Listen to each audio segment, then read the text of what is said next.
തൃശൂരിൽ മത്സരിക്കാൻ സുരേഷ് ഗോപി മതിയെന്ന് നിശ്ചയിച്ചതുപോലെ കേന്ദ്ര നേതൃത്വത്തിന്റെ സർജിക്കൽ ഓപ്പറേഷനാണ് രാജീവ് ചന്ദ്രശേഖരനെ കേരളത്തിലെ BJP അധ്യക്ഷനാക്കുന്നത്. തമിഴ്നാട്ടിൽ IPS ഉദ്യോഗസ്ഥനായിരുന്ന അണ്ണാമലയെ പ്രസിഡന്റ് ആക്കിയതുപോലുള്ള ഒരു നീക്കമാണ് ഇതും. തികച്ചും പ്രൊഫഷണലായ രാജീവിന്റെ വരവോടെ 2031-ൽ കേരളത്തിൽ അധികാരത്തിലെത്താനുള്ള BJP പ്രൊജക്ട് അനായാസം നടപ്പാക്കാമെന്നാണ് വിലയിരുത്തൽ.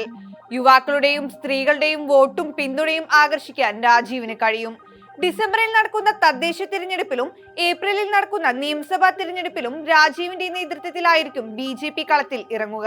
കേരള BJPയിലെ വിഭാഗീയത അവസാനിപ്പിക്കാൻ രാജീവിന് കഴിയുമെന്നാണ് കേന്ദ്ര നേതൃത്വം പ്രതീക്ഷിക്കുന്നത്. ക്രിസ്ത്യൻ സഭകളുമായും മറ്റും സമുദായങ്ങളുമായും അടുത്ത ബന്ധമുണ്ട്. കോർപ്പറേറ്റ് ഔട്ട്ലുക്ക് ഉള്ളതിനാൽ യുവാക്കളുടെ പിന്തുണ BJPക്ക് കിട്ടും. കഴിഞ്ഞ പാർലമെന്റ് തിരഞ്ഞെടുപ്പിൽ തിരുവനന്തപുരത്ത് BJP സ്ഥാനാർത്ഥിയായിരുന്ന രാജീവിന് 2 മാസം മാത്രമാണ് പ്രചാരണത്തിന് കിട്ടിയത്. വൈകിയെത്തിയിട്ടും ഈ സമയം കൊണ്ട് 99,000 വോട്ട് ഭൂരിപക്ഷമുണ്ടായിരുന്ന ശശി തരൂരിന്റെ ഭൂരിപക്ഷം 16,000 ആക്കി കുറയ്ക്കാൻ രാജീവിന് കഴിഞ്ഞു. പ്രചാരണത്തിന് കൂടുതൽ സമയം രാജീവിന് കിട്ടിയെങ്കിൽ തിരുവനന്തപുരത്തെ ഫലം മറ്റൊന്നാകുമായിരുന്നു. നവകേരള സൃഷ്ടിക്കായി മുഖ്യമന്ത്രി പിണറായി വിജയനും ഇടതുമുന്നണിയും പരിശ്രമിക്കുമ്പോൾ ഒരു ഹൈടെക് സംസ്ഥാന പ്രസിഡന്റിനെയാണ് BJP രംഗത്തിറക്കിയതെന്ന് പറയാം.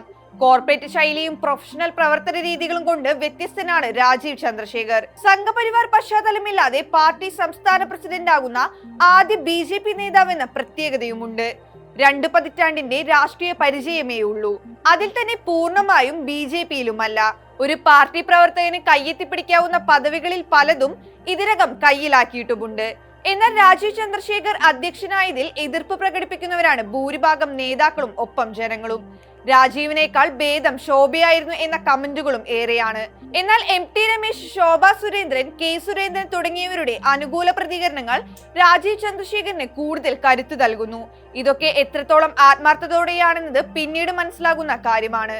പ്രധാനമന്ത്രി നരേന്ദ്രമോദിയുടെയും ആഭ്യന്തരമന്ത്രി അമിത്ഷായുടെയും പാർട്ടിയുടെ ദേശീയ നേതൃത്വത്തിന്റെയും പിന്തുണ അദ്ദേഹത്തിന് കരുത്താകും. RSSന്റെ പിന്തുണയും അദ്ദേഹത്തിന് ലഭിക്കും.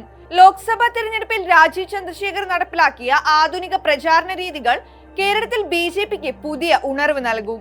ഗ്രൂപ്പ് രാഷ്ട്രീയത്തിനെതിരെ പോരാടി പുതിയൊരു ടീമിനെ വാർത്തെടുക്കാൻ അദ്ദേഹത്തിന് കഴിഞ്ഞാൽ അത് BJPക്ക് വലിയ നേട്ടമാകും. പൊതുപ്രവർത്തനത്തിൽ പുതിയ സാങ്കേതിക വിദ്യകൾ ഉപയോഗിക്കാനുള്ള അദ്ദേഹത്തിന്റെ കഴിവ് കേരളത്തിൽ BJPക്ക് ഗുണം ചെയ്യും. ഗ്രൂപ്പുകളെ മറികടന്ന് അധികാരം പിടിച്ചെങ്കിലും രാജീവിന് വെല്ലുവിളികൾ ഏറെയാണ്. സംഘടനയിൽ പുതുമുഖമായ രാജീവ് ചന്ദ്രശേഖരന് കേന്ദ്രമന്ത്രിയാകുന്നതിന് മുൻപ് പാർട്ടി ദേശീയ വക്താവ് സ്ഥാനം അലങ്കരിച്ചതൊഴിച്ചാൽ സംഘടനാ തലത്തിൽ വലിയ അനുഭവ പരിചയമില്ല. കേരളത്തിലെ BJPയിൽ നിലനിൽക്കുന്ന ഗ്രൂപ്പ് രാഷ്ട്രീയം അദ്ദേഹത്തിന് വലിയ വെല്ലുവിളിയാണ്.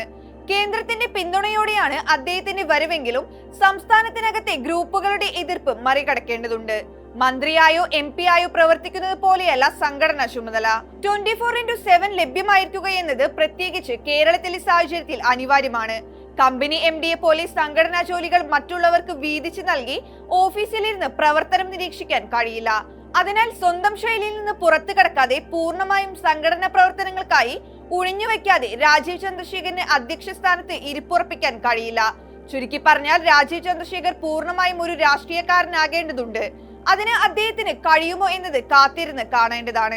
ഗ്രൂപ്പുകൾക്ക് അതീതമായി സംസ്ഥാന BJPയെ നയിക്കുകയെന്ന കഠിന പരീക്ഷണമാണ് അദ്ദേഹത്തിന് മുന്നിലുള്ളത്.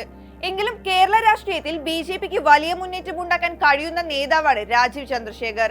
അദ്ദേഹം സ്വയം മാറാനും മറ്റുള്ളവരെ മാറ്റാനും തയ്യാറായാൽ കേരള രാഷ്ട്രീയത്തിൽ BJPക്ക് വലിയ മുന്നേറ്റം ഉണ്ടാക്കാൻ കഴിയും.